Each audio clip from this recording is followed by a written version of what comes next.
अस्सलामुअलैकुम दोस्तों, क्या हाल चल है भाईजान। शायर हम नहीं हैं, लेकिन एक टुटिया भज्या जा शेर तुहानूं सुना दिंने आ। 4 लाइनां ने और कोई बंदा इसनूं सीरियस ना लवे, ना ही कोई इनू मजाक समझे, यानी सीरियस लेना है। सही है। तो शेर कुछ इस तरह से है कि बेशर्मी दे हलवे नालों, बेशर्मी दे हलवे नालों साग सरों दा चंगा, और बगैरत दी यारी नालों संग चुड़े दा चंगा। ठीक है।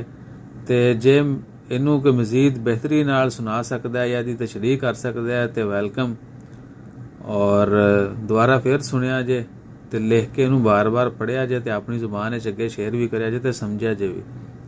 ठीक है। इसके अलावा बाकी ਜਿਹੜੇ शेर ਤੁਸੀਂ सुनने होणगे शायद उदां ਦੇ नहीं आते सानू, लेकिन कोशिश करांगे कि वो कलाम भी पेश किया जाए। फ्यूचर ਜਿਹੜਾ ਨਾ ਤੁਹਾਨੂੰ ਰੋਮਾਂਟਿਕ शेर भी सुनावांगे।